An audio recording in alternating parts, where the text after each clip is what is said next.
This episode of the RealAg Radio podcast is brought to you by AIM EC Herbicide from FMC. AIM EC Herbicide powers up your spring burn-off with control of the tough weeds like kochia and cleavers. And because it's a Group 14 product, AIM EC Herbicide is the cornerstone of a solid resistance management program. It's time for RealAg Radio on Rural Radio Channel 147 on Sirius XM.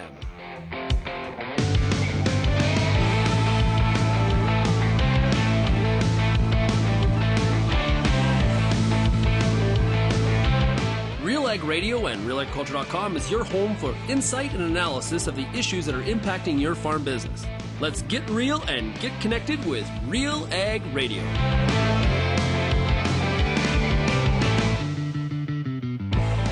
Hello and welcome to RealAg Radio here on this Tuesday, January 16th. I am your host for Tuesdays with Lyndsey Smith. I'm joining you from just west of Ottawa where it is snowing. Yes, it is officially winter. It kind of was a stutter start. And maybe you're like many people if you're in the eastern part of Canada and we've had kind of a slow start and maybe you're not sick of winter yet. But maybe you're from Western Canada and you went from maybe a slow start to winter to the absolute deep freeze. Yes, my friends, and I'm sure Sean has mentioned this, but if you weren't paying attention, Western Canada, parts of Western Canada, especially Alberta, sunk down to minus 40, and it can be Celsius, it can be Fahrenheit. It's the same at that point, and even colder, plus a wind chill. Absolutely frigid temps. Alberta actually had to put out an emergency call to ask everyone in Alberta to lower their energy use, or else there was the threat of a power outage, which would, of course, frozen out many people. Very serious, pretty scary. They've come out of it now. But frankly, winter in Canada can be dark, dreary, gray, exceedingly cold, and sometimes that can take a toll on our mental health. Now, yesterday, if you've heard about this, was Blue Monday. Now, Blue Monday isn't a quote-unquote real thing, okay? So Blue Monday is the third Monday in January. It's when the credit card bills are coming in from the Christmas holidays. It's, the dead of winter. We've had a month of very short daylight, and everything's kind of meh. So Blue Monday was supposed to be hey, why don't you book a trip down south, get some sunshine, get some heat, and start to feel better? So it was a marketing gimmick, let's say. However, Blue Monday really does, I think, if we embrace the idea that it's not a great time of year for our mental well-being, we can start to do some really great things. So for today's show, it's not a Blue Monday episode because A, it's Tuesday, and B, Blue Monday's not a real thing. But I did take it as inspiration to check in with Deb Vanberkel. So Deb is the Chief Programming Officer with the CCAW. That's the Canadian Centre of Agricultural Wellbeing. We're going to chat with Deb about some positive coping strategies, some negative coping strategies, and how to identify either in yourself or others where someone might be struggling. I'm super excited to have that conversation. I also have pulled in the audio from Tyler Smith's interview with Burnt Open. So Tyler, he and his fiance won the Amazing Race Canada. He also is a survivor of the Humboldt Bronco's crash, and he shares his story of trauma and recovery. He shared that with the SWAC audience just a couple weeks ago, and Burnt Open caught up with him, so I've shared that as well. Now, it's not all about mental wellness on today's show. We do have a product spotlight, so that'll change things up a little. We'll talk some agronomy. And then at the end of the show, I've got a snippet from last night's episode of The Agronomists featuring Jack Payne and Brunel Sabourin. We talk about maximum canola, 3 ways to get the most out of that canola acre. And we focus quite a bit on the early season aspects. And, when Brunel and Jack and I prepared for the show, we made our list of, what are the things that really contribute to yield? What do you have to manage for? And it really does sort of break up into, early season, so seeding and in that first window, middle of the summer stuff, that there's not a lot you can do, but you can preserve yield at that point. And then, and this will be something we're going to tackle later, is the end of season. So what can you give up? Swathing versus stray cut. What do you do about green stems? And of course, setting the combine. So I pulled in a snippet from last night's conversation, but I definitely want to say that looking forward to more of those pieces will definitely be something we'll tackle in an upcoming episode, as well as, of course, check out the Canola School. These are conversations we have every year, but we'll definitely be covering some of those in the Canola School as well. All right, as always, and especially for this episode, y'all, I really expect some feedback from today because Deb is going to give us some really key action items, in fact. And I'd love to know if you take those under advisement. And also, if you saw Tyler speak, would love to hear what you thought of that conversation and if it's impacted you in any way in your everyday. Give us a call on that feedback line, 1-855-776-6147, or send me an email, lsmith@realagriculture.com. And of course, you can find us across social media, YouTube, you name it, we're there. Let's take a break. I'll be back with Deb right after this. Co-op knows your community because we live here too. Our teams are your trusted partners with a range of expertise to help support your entire farm operation. And we're giving back. In the past 5 years, Co-op has invested over $1.1 billion in the prairies through building, upgrading, and expanding local facilities. And we've returned over $1.17 billion to Co-op members in the prairies. Co-op, we're all building something for the future. Here for your farm, here for your family. Learn more at coop.crs/farm. The Canola School on RealAgriculture.com is your one-stop shop for everything a canola grower needs. Check out our free video series on YouTube for all the latest in canola agronomy, research, marketing, and more. Don't have time to watch? Download the podcast version of the Canola School on RealAgriculture.com or anywhere you download your podcasts. Stay on top of all things canola with the Canola School on RealAgriculture.com, brought to you by BASF and Invigor Hybrid Canola. Does your N stabilizer contain an active ingredient load high enough to be agronomically effective? If not, it could be costing you time and money. If you're putting down a nitrogen stabilizer, put your trust in Koch Agronomic Services. Solutions like Super U, Tribune, and Anvil. Each delivers high active ingredient concentrations that low-rate products just can't match. Compare how imitator products stack up to agronomically effective solutions at defendyourn.ca.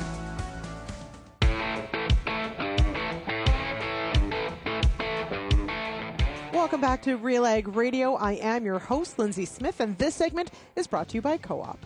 Co-op knows your community because we live here too.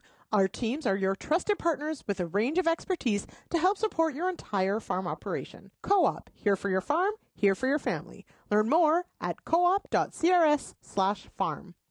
Well, as promised, we are acknowledging at least Blue Monday, but we're acknowledging it for what it is, not a way to sell more tickets to somewhere south, but a reminder to check in and see how we're all doing. I knew I wanted to have this conversation, so joining me now is Deb Vanberkel. She's a dairy farmer, but more importantly for this conversation, a registered psychotherapist and the Chief Programming Officer of the Canadian Centre for Agricultural Wellbeing.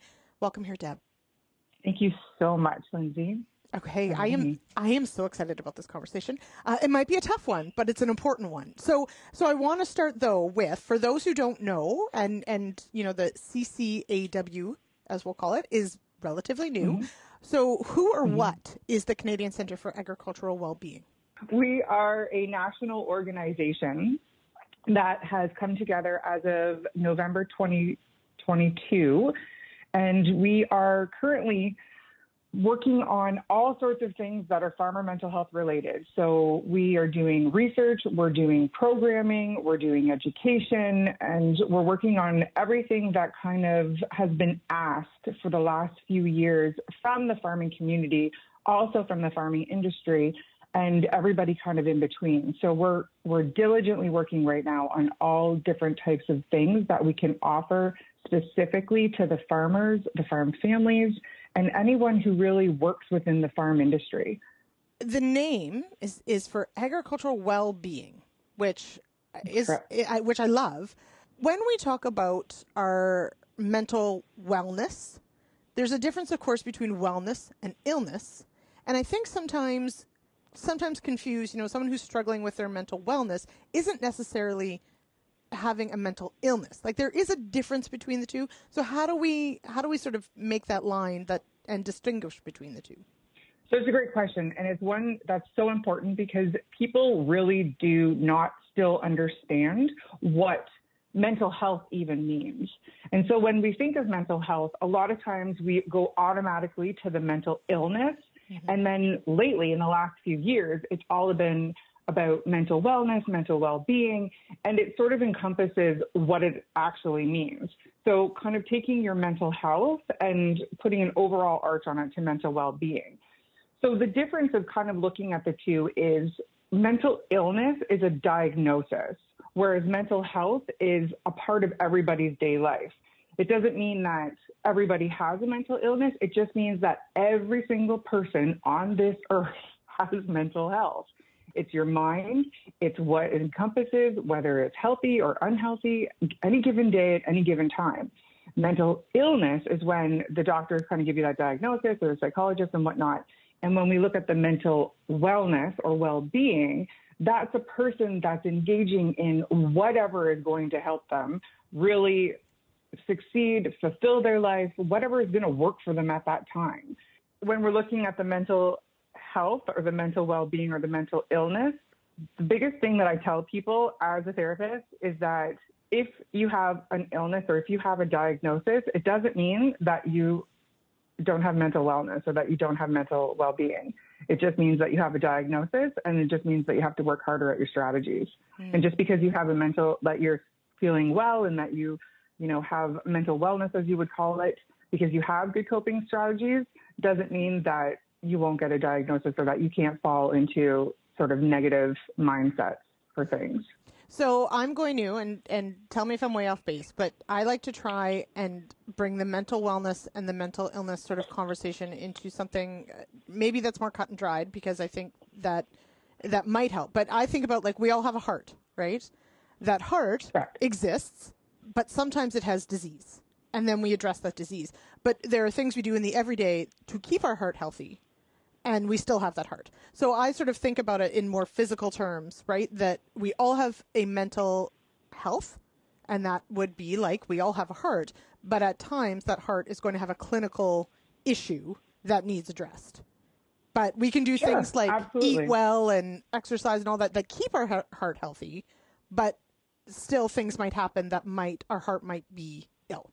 So that's how I try to, like, conceptualize it and try and make it more firm, if you will, because sometimes I think there is a bit of, well, what does mental health even mean? And as you said, we tend to conflate that with mental illness, not with an ongoing state of just our overall well-being and our outlook. So on that note, though, and you mentioned coping strategies. So if we think about the fact that, we all have mental health, and it either can be doing well or maybe struggling. And that doesn't necessarily mean we have an illness. It just means that we've got to take care of ourselves. There are, of course, good things we can do for our mental well-being, but then there's also things that we can do while we're struggling that maybe make things worse. And I want to talk about some of those coping strategies. So with the farmers that you work with, and when you're broaching some of these subjects, what are some of the positive coping mechanisms that you would suggest or work with farmers to do? So it really depends on what the person finds positive in their life, because it's always going to be individual. And I think that's the biggest piece that we always want to tell people, is that there's no cookie cutter way to any of this. So when people read and they see, like, these are the 5 things that you need to do, and they don't want to do them, that's totally fine. It's figuring out what works for you. So if you for instance, it's snowing today. If you enjoy being outside, and because the cold, for whatever reason, makes you happy, then you go outside and you figure out what you can kind of do outside. If you don't want to be outside because the cold makes you miserable, then what are some things that you can do inside that are still kind of helping you, kind of move around and do something, whether it's in the shop and you're fixing something or building something, or if you're in the house and you're just, taking the day off. So it's a matter of what works for that person. A lot of times it's whatever strategies that they still find productive, right? So we know it's going to happen. We know that there's downtime in the winter. So what are some things that we can do? Is there a committee we can join? Do we want to hang out with people? You know, are they, you know, if we go to church often, like, are they doing, you know, brunch or coffee afterwards? Can we meet up with friends, you know, say once a week and do something that way, just so we're still engaging if that is something that they enjoy doing.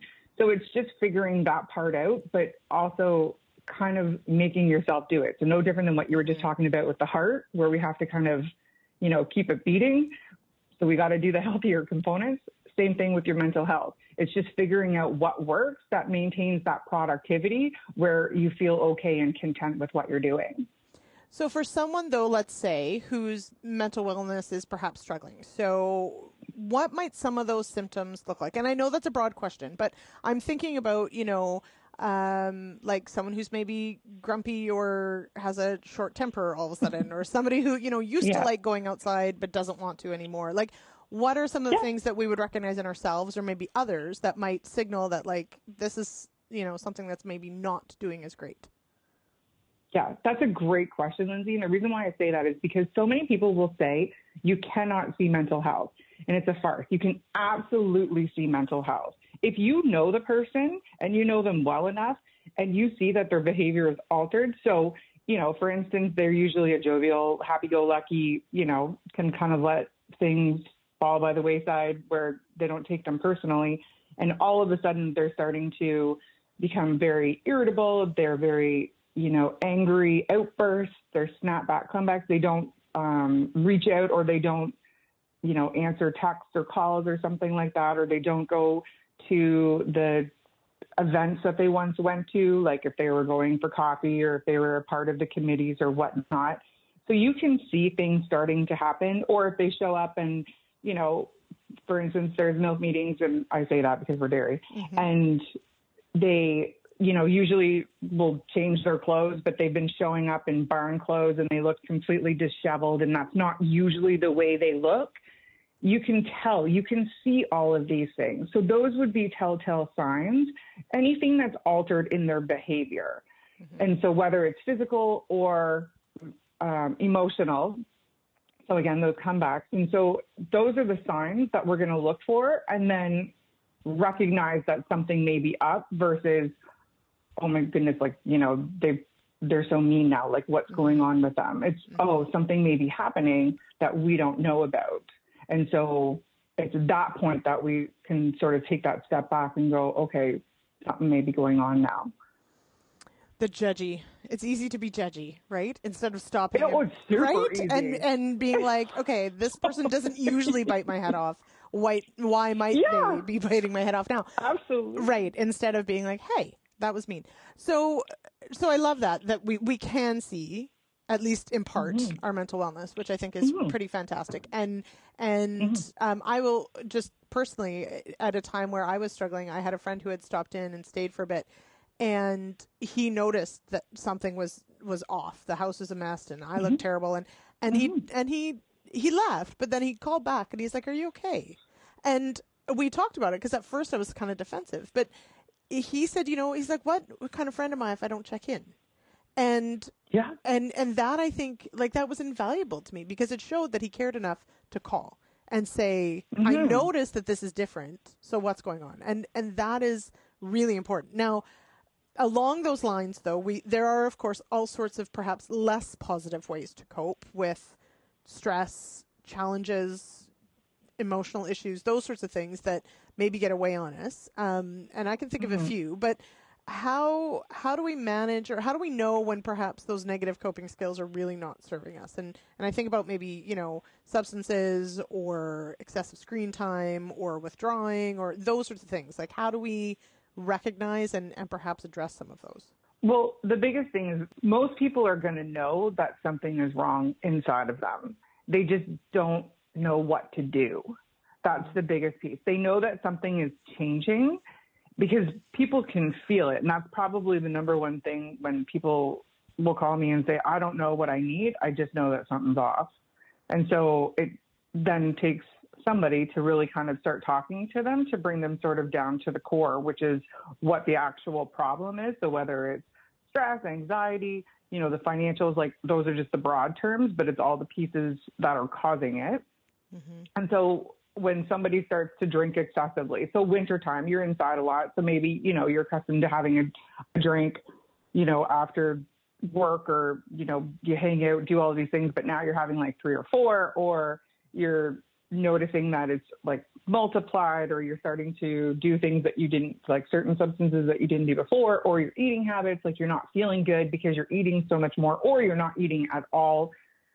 You're sleeping way more than you used to sleep. So, if you've increased it by like 3-4 hours, or you're taking like excessive naps during the day, and that's not something that you were accustomed to, or you're not sleeping at all. Racing thoughts are a huge one for a lot of people. So you can't so it's like you can't shut your brain off. So you can't shut your brain off at night. So you're scrolling. So then you're doing like the doom scroll, as people have dubbed it.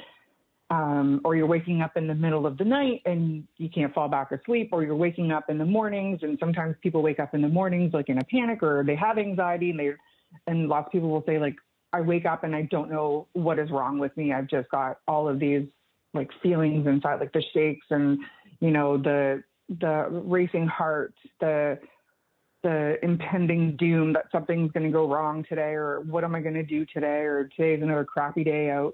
And all of these things culminating really causes those problems. And so when any of this stuff starts to happen and it's excessive and it's constant and it's repetitive, that's typically the time that people are like, okay, something's up and I should probably do something about it.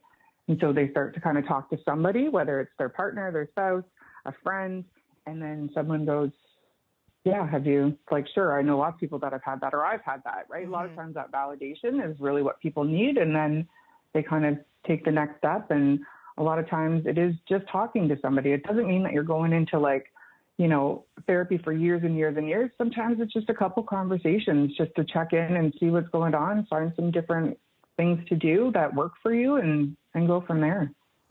So for someone maybe listening who recognizes like, oh, I'm doing that, or yes, and like and full disclosure, I have been there and done that, and like absolutely so many of us have, that doesn't, right? And that doesn't necessarily mean exactly that you need to go to therapy for years, or you need to be on meds, or those sorts of things, but it probably means you need to do something different, right? So, as you mentioned, talking to someone for sure, just a spouse, partner, a friend, checking in.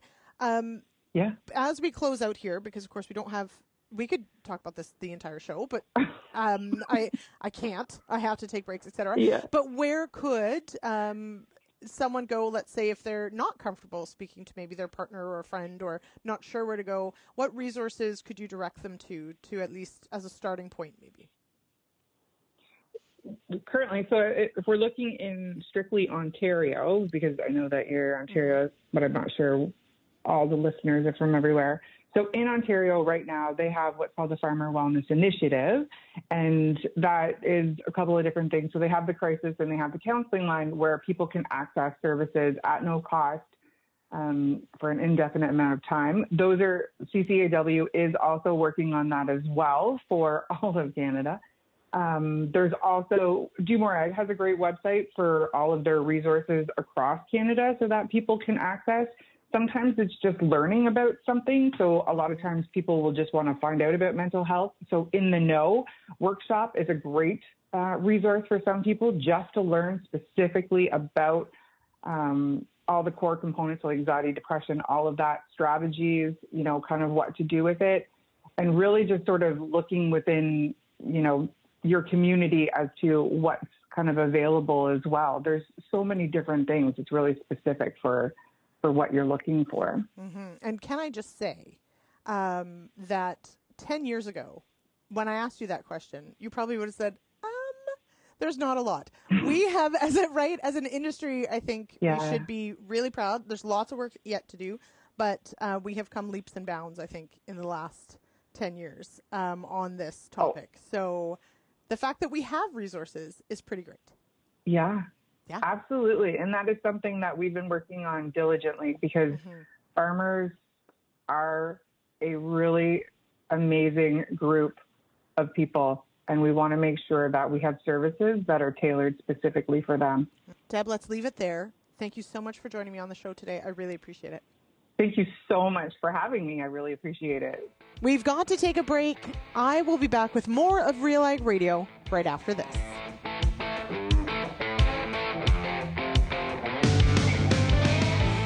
When you see how fast Intruvix 2 herbicide from FMC smacks down narrow-leaved hawksbeard, volunteer canola, kochia, and those other problem weeds, you'll be saying, stronger and faster. Shut the front door. Apply it with glyphosate before planting cereals, and you'll enjoy cleaner fields faster while protecting your future glyphosate use. Cheese and crackers. Just how easy can you get? Intruvix 2 herbicide from FMC. Clean is good. See your local retailer. As you look ahead to the next growing season, there's a lot to consider when it comes to your crop. You need every possible advantage available to you. The Pulse School on RealAgriculture.com has everything you need to make the best choice for you and your farm. On-demand videos with leading industry experts available anywhere, anytime. Go into the season confident and ready with the Pulse School on RealAgriculture.com. I'm Lyndsey Smith from RealAgriculture.com. Join me Monday nights for The Agronomists, a 1-hour live and interactive show broadcast across YouTube, Facebook, and X. Monday nights at 8 p.m. Eastern, I host expert agronomists from all over the country to give you answers to some of the toughest agronomic questions. Join us live or catch the replay Tuesday morning. That's The Agronomists with me, Lyndsey Smith, Monday nights live at 8 p.m. Eastern.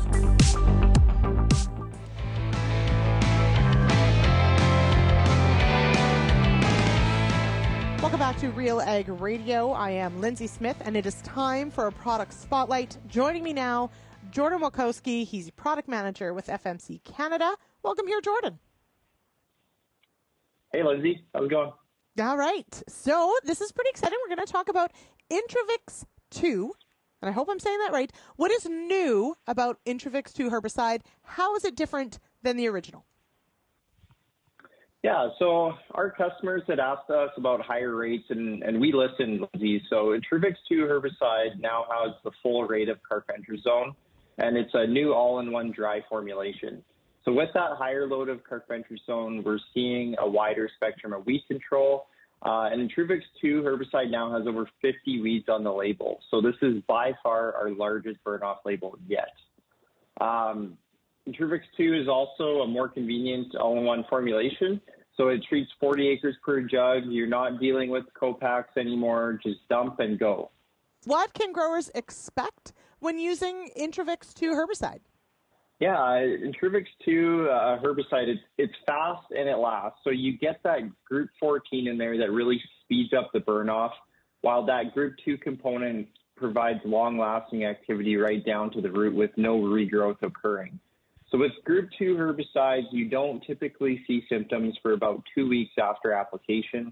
However, they do stop the plants from growing immediately and using those valuable resources in the soil. So the nature of these herbicides can sometimes be a little misleading to growers on their effectiveness, but when you add the carfentrazone into the mix, a grower will see it working right away, and they can have that confidence that they will have complete control. All right. Now, what sets Intruvix 2 herbicide apart from other pre-seed add-ins? Intruvix 2 herbicide, it provides 4 modes of action when you tank mix it with glyphosate. FMC is committed to providing effective products to control kochia and the growing number of resistant weeds in Western Canada. Also, we're now making it easier for growers to take a proactive approach to herbicide resistance management with our new proactive bonus on the FMC Cashback Grower Program. All right, Jordan, in looking at, of course, what Intruvix 2 offers, adding glyphosate in as well to that, you end up with 4 modes of action. How key is a product like this in dealing with some of these herbicide-resistant weeds? Yeah, Lyndsey, one of the most effective ways to help manage herbicide-resistant weeds is using effective modes of action. So when you look at a product like Intruvix 2 herbicide, we've got 4 modes of action from groups 2, 4, 9, and 14. So when you're looking at herbicide resistance management for specific weeds, you always want to make sure you've got effective modes of action in the tank. Just because you have multi-modes of action doesn't necessarily mean that's a good strategy. You want to make sure that all those modes of action are effective. Now, okay, proactive bonus on the FMC Cashback Grow Program. Where can I find more information on that? Yeah, absolutely. A grower can either talk to their local ag retailer, or they can visit our website at ag.fmc.com/ca, or they can reach out to their local FMC rep. All right, Jordan, thank you so much for joining me here for this product spotlight. And with that, we'll take a quick break, and we'll be back with more RealAg Radio right after this.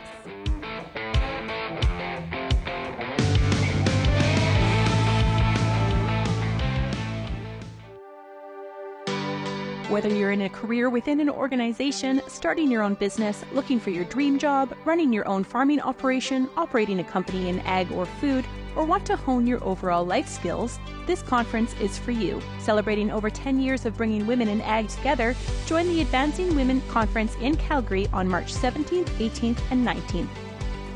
Visit advancingwomenconference.ca for more information and to register.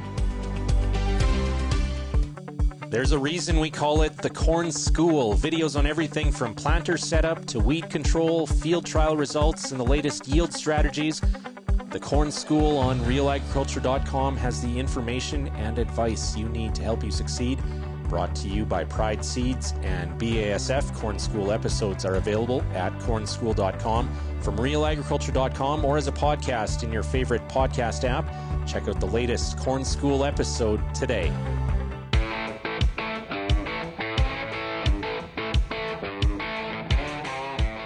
Welcome back to RealAg Radio here on this Tuesday, January 16th. I am your host, Lyndsey Smith, and this segment is brought to you by the Crop Connect Conference.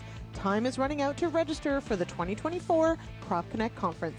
Join us February 14th and 15th at the Victoria Inn and Convention Center in Winnipeg for insightful speakers, crop-specific information, networking opportunities, and more. Register today at cropconnectconference.ca. All right, we go now to an interview that Burn Tobin did with Tyler Smith. Now, if you were at SWAC or the kickoff to the Ontario Agriculture Conference, you would have heard Tyler speak potentially, and I've got some great feedback on that specific presentation. So if you do have online access, I highly recommend you take that one in. It's been recommended to me as well. But this is the conversation with Tyler. Now, Tyler you may recognize from the Amazing Race Canada, but he also is a survivor of the Humboldt Broncos crash that happened just a couple of years ago in April. And so Byrne checked in with Tyler to see how he has managed through that incredible tragedy and how that actually motivated he and his fiancée to win the Amazing Race Canada. Hi, I'm Bernard Tobin. Welcome to Real Agriculture. Today I'm at the Ontario Agricultural Conference and I'm talking with Tyler Smith. Tyler is one of the survivors from the Humboldt Broncos crash, and he's also the winner of the Amazing Race Canada. Sir, thank you for stopping by. Oh, thanks for being here. Yeah. Awesome. Or sorry, I appreciate being here. Oh, yeah. No, I mean, you've just finished your presentation, keynote speaker here at the conference. Big crowd and a pretty powerful conversation. And I want to go through some of that and talk about, your journey, your life journey, and your mental health journey, and some of the messages you're sharing with a lot of people that you're talking with these days. And so maybe the starting point is that day in 2018 of the crash. What do you remember? Yeah, surprisingly, April 6, 2018 is a day that obviously defined my life, but it's a day that I have no recollection of, and I think it's hard because you want to remember. As much as hard as it is, you want to remember, and you want to remember all those lasts, but I can't find it. And I think it's my mind's probably protecting me from a lot of mental and emotional trauma that you don't maybe think about as much, but it takes a toll. So. Well, just talk about, I guess, we're going to talk a lot about the crash and a lot about the journey since then, but when you woke up that day, tell me what shape you were in. Yeah, shape was rough.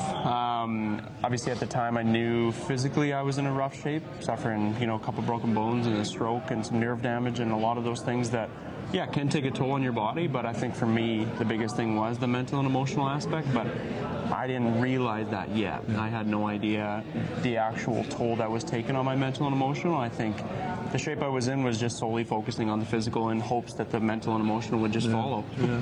No, I mean, today during the presentation, you talked about all that you went through, and the challenges and all the moments, from the funerals and all the people who are there at your bedside. I want to ask you about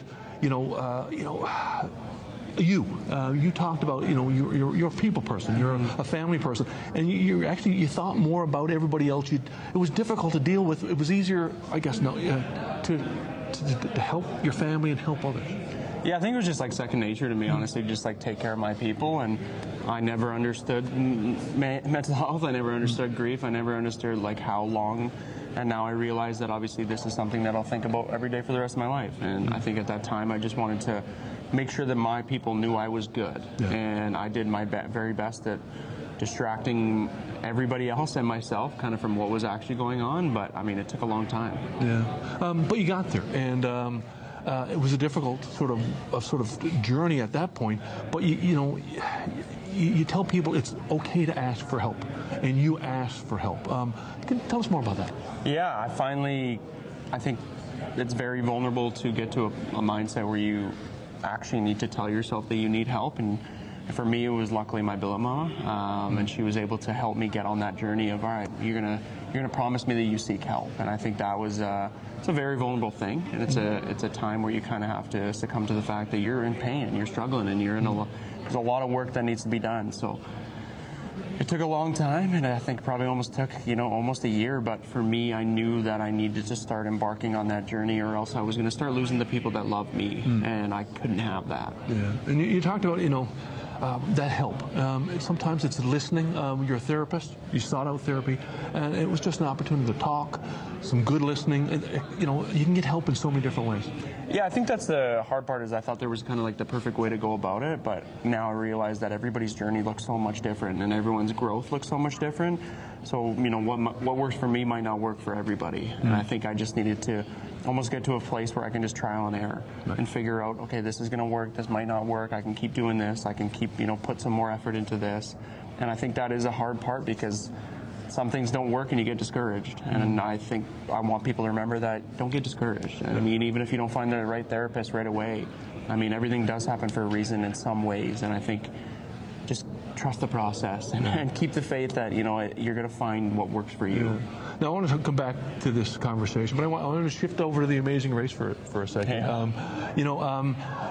That coming on the heels of what you've gone through. How do those come together?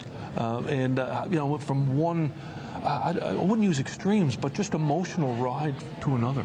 Yeah, that's a good question. I haven't really actually thought about how everything is so intertwined, but I think it's true. I think, things come into your life at the right reason and at the right time. And I think for Kat and I, it was an opportunity for us to, work on our relationship and go have some fun and explore and venture and get outside our comfort zone. And I think that is something that we want to do in our relationship, is be spontaneous and go get outside our comfort zone. So I think for us, it wasn't like we were in a lull or anything, but it was just an opportunity to, let's just go do this, and let's be present, and let's go have fun, and let's go make some memories, but let's also do it for our people. Right. Like, let's do it for the 29 families that were involved, the 16 families especially, and let's do it for everyone, but also do it for us as well, and find that balance. Yeah. I want to talk about some of the challenges there. My daughter Bridget, a big fan. We watched it, and I guess the 90-foot pole in Toronto was a big one. And you faced a lot of challenges. She and a lot of other people wanted to know, where do you find that motivation? Given what you've been through, where do you find that motivation to dig deep and sort of persevere in those situations? Yeah, honestly, at that moment, I was ready to call it quits. I was spent. I was tired, but watching it back, there was a moment where Kat said, remember who you're doing this for. And I think that was like that perfect moment where she knew that I needed to hear something that brings me back to what we're really doing this for. And I think that allowed me to find whatever gas I had left in the tank to get up there. And, as much as it's, at that point it was physical, but it was starting to creep into the mental and emotional side of just like, I can't do this. And I think I just needed to, bridge that gap and remember that, all right, I'm doing this for 16 amazing people that we lost, but also I'm doing this for Kat down low, and her watching over and screaming at me to remember who we're doing this for. So It was a challenge. Yeah. Hey, well, I want to wrap up with a little thought on authenticity. It's something you talked a lot about. It's about being yourself and sharing yourself. And you closed it off, the presentation today, with this. People are struggling. Your story can be the spotlight at the end of other people's tunnel. Tell us about that. Yeah, I think we can all relate to knowing that somebody in our life is struggling, but also never knowing how to fully go about that. And I think, being able to empathize with your people by sharing a little bit about your own story and realizing that, by you doing that, that can hopefully open up a space for them to be like, I can go through this, and I can put my story at the forefront of my mind, and I can take care of myself too. So it took a while, but I now realize that your story matters. And, whatever you're going through is small or major or minor as you may think it is, it still deserves time and space. Yeah. A lot of people struggle, mental health issues. And then there's the day to day, the next day. Where are you now, and from that perspective? Yeah, just honestly, I'm very much of a take it day by day kind of guy, and I think for me, being able to share my story is something that I'm super grateful I'm able to do, and connect with different people across Canada around these hard topics is never something I anticipated doing. But whether it's through my podcast or my clothing line or my speaking, you just never really know. You never know when somebody needs to hear something or see something. So it's it's what I like to do. Awesome. Well, hey, thank you for making some time for Real Agriculture, sharing your story, your journey, and we wish you well. Awesome. Much love. Thank you. All right, thanks to Bern Tobin and Tyler Smith for that discussion. We're going to hop now to our last break, and I'll be back with a clip from last night's episode of The Agronomists right after this.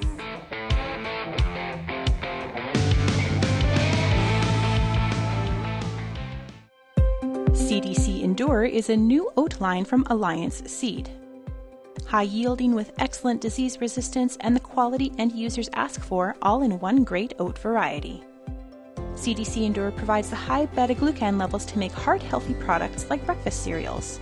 For more information on CDC Endure oats, as well as any other products from Alliance Seed, check out allianceseed.com or visit any Alliance Seed authorized retailers. What's next for your fields? At Pioneer, delivering industry-leading genetics drives everything we do. From the scientists in the lab to our local teams with boots on the ground. We are determined to get there first. Developing top-performing products, proven in more growing conditions than ever before. Pioneer. What's next happens here. Visit pioneer.com/Canada to learn more.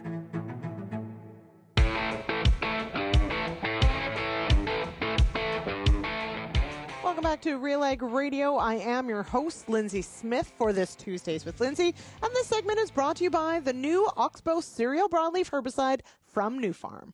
Oxbow is powered by Duplicent technology that is a workhorse on resistant kochia and other tough weeds in wheat and barley. As promised, we go now to a clip from last night's episode of The Agronomists. We've got Brunel, Sabourin, and Jack Payne. Brunel's out of Manitoba, Jack's out of Alberta, and we talk about canola management early in the season. As Brunel alluded to, those early days and weeks are just so key. So that is usually a flea beetle issue, but not always. We're going to talk about that, but let's start with that most important pass, with the seeding pass. And we can take this a few different directions, so this will take us a bit to get through. But Brunel, I'll start with you. Let's start with seeding depth or seeding speed. Which one do you think matters more? Depends on the piece of equipment that you have and the field conditions, I guess, to determine what kind of speed you can go. Planting depth or seeding depth is one that, and I think it goes for all of the crops. The more you can get it into uniform moisture, the better it is. For us, we're probably, just to set the preface, we're probably 50-50 planters versus air drills, and whether that's disc or hoe. So I've seen some pretty amazing things in terms of planting canola and chasing moisture, going down to depth. We've planted, the first year I was involved with some guys planting canola. We were probably put some in at 1.5 inches, 1 3/4. And some of the veterans that had been doing it for a couple of years already said, don't even worry about it. Don't bat an eye. It'll come out of the ground. And it goes against anything we've ever been taught in terms of putting canola in the ground, where usually the shallower, the better. And yeah, with the planter, I don't know if it's the it's sidewall packing versus on-row packing that makes the difference, but it just comes up picket fence. So for that's one of the bonuses of using a planter. Now, Jack, the question always, especially in very dry conditions, I mean, canola is a teeny little seed. And so to Brunel's point, we're often, told you can't bury it or it's just going to be so spindly by the time it reaches the surface. But how comfortable would you be at 1.5 inches down there if that's where the moisture is? Well, Lyndsey, if you want to get an argument going between agronomists, that's the question. What's the best seeding depth for canola? Is it 1/2 inch or is it 1.5 inches? And what you're going to find is, it all depends. I mean, in agronomy, everything we need to do, we need to preface it with it depends, because I've seen successful in both situations. When we think about 2021, 2022, those dry years, again, comparable to what we just came through this year. But, what I saw those years where farmers, they say, well, they had to chase the moisture. So if you've got a seed stranded in 1/2 inch to 3/4 inch of dry soil, exactly what the outcome is going to be. It's not even going to germinate. So in some situations, you can go down 1.5 inch, and get down to some of that moisture. And again, I think the key is packing, is to get that blotter effect to move some of that moisture, into the seed row. But you can, there would be some arguments. Oh, that's way too deep. I've seen it come from there, and it's pretty hard to argue with a grower that says, "Hey, I've got a canola crop, and my neighbor across the road at 1/2 inch has got nothing." Mm-hmm.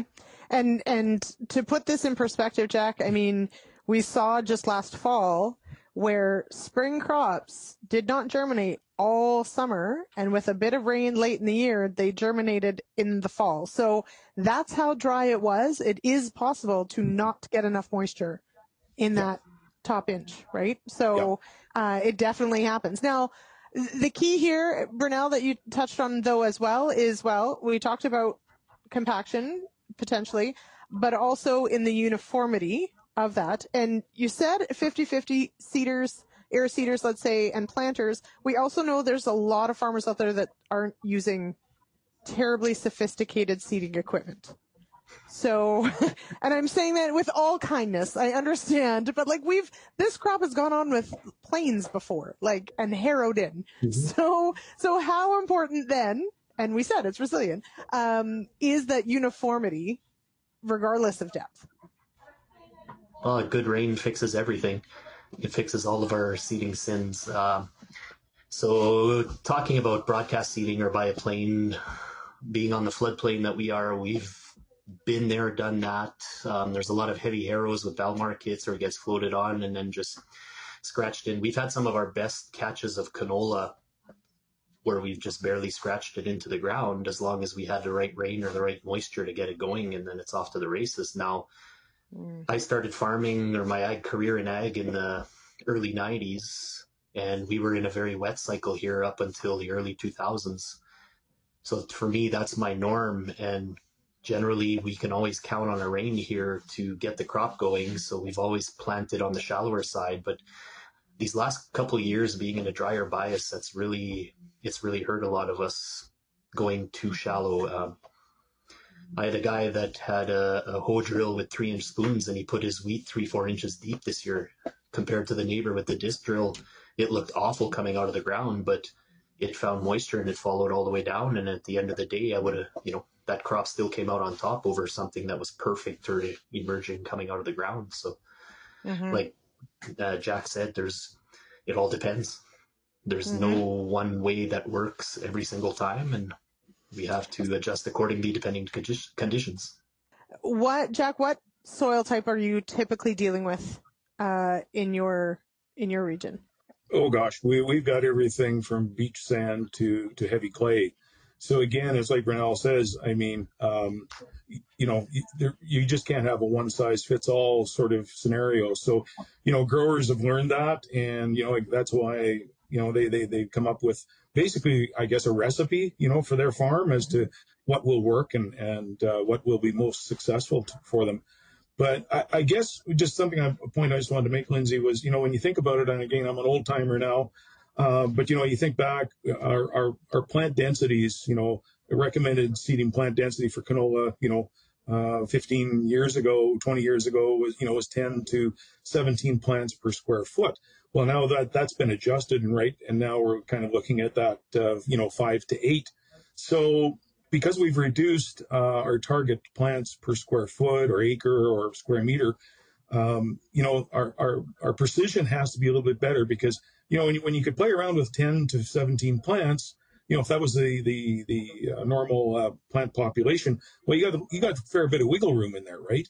Now we don't have as much wiggle room. So if you're talking, 4 to 8 plants per square foot, you lose a couple of plants per square foot now, and maybe a bit of a game changer, in terms of mortality and some of the things you're looking for. So I think besides the depth, it's sort of the uniformity of that depth, because, we have to be a little more precise with our depth to ensure that we've got a uniform emergence.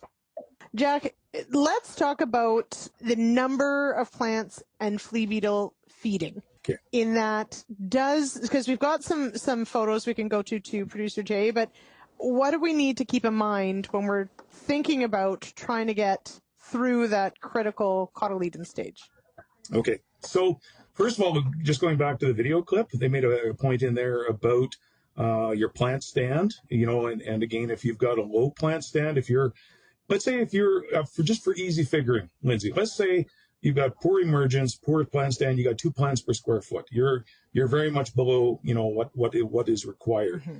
Then you've got another field or a portion of that field where you got 8 plants per square foot. Now, if you've got the same number of flea beetles, just think about it. If you've got 8 plants that are being fed on versus another part of the field that's only got 2 plants, that means you're getting 4 times more feeding damage on those 2 plants or 3 plants per square foot. So that's why it becomes a numbers game. The feeding damage is related to, how many flea beetles are attacking those plants. And so what you've got in this picture here, and this is where it starts to I want to tie it together, seeding depth and emergence with flea beetle pressure. So you want to try and have uniform emergence, because you want those plants, we will have some mortality, but if you want 8 plants per square foot, you want them all there at the same time. What we run into is when we've got either really dry conditions, which we've experienced across the prairies the last 2 out of 3 years, is this. If you've got a situation where you have uneven seeding depth, and I've seen this in fields, in the same field, I've seen canola stranded in 1/2 inch to 3/4 of dry inch soil. And in the same field, I found canola that was into moisture about 1 inch, 1.5 inches. So what happens is this. You've got a number of plants, you got enough seed to get that 8 plants per square foot. But what happens is only the ones that are into moisture will emerge. So let's say only 2 to 3 plants per square foot are able to germinate and emerge and come to the surface. Now you've got all of these flea beetles, and this is what you see in this picture. Is in this particular field, we only had 2 to 3 plants per square foot, and the flea beetles just pounded it. They just, this poor plant is decimated. I mean, even with seed treatment, again, the flea beetles have to feed on the cotyledons, on the leaf tissue, to get the insecticide. So you're still it still has to suffer feeding damage, even though it's treated. So this is the situation we ran into with uneven seeding depth. Is yes, there were enough canola seeds there for the stand, but because some were shallow, some were deep, only half of them emerged, or less than half emerged. And of course, those first few plants that came out of the ground, what did the flea beetles do? They just mobbed them. We've got to leave it there. That is, of course, a snippet from The Agronomist. It goes every Monday night, 8 p.m. Eastern on YouTube or on realagriculture.com/agronomist. So check it out every Monday. And Monday's show is about cover crops. So join me there. All right. Let's wrap up today's show. I'll be back for the issues panel on Friday, of course, and the beef market update. If you've got feedback on today's show, give us a call, 1-855-776-6147, or zip me an email, lsmith@realagriculture.com. All right. Have a wonderful Tuesday. We'll talk to you again. Thank you for downloading this episode of the Real Ag Radio podcast, brought to you by AIM EC Herbicide from FMC. Whether applied with glyphosate or another labeled tank mix partner, fast-acting AIM EC Herbicide is the go-to tank mix product for the hottest burn-off of the toughest weeds. Start out clean this spring with AIM EC Herbicide.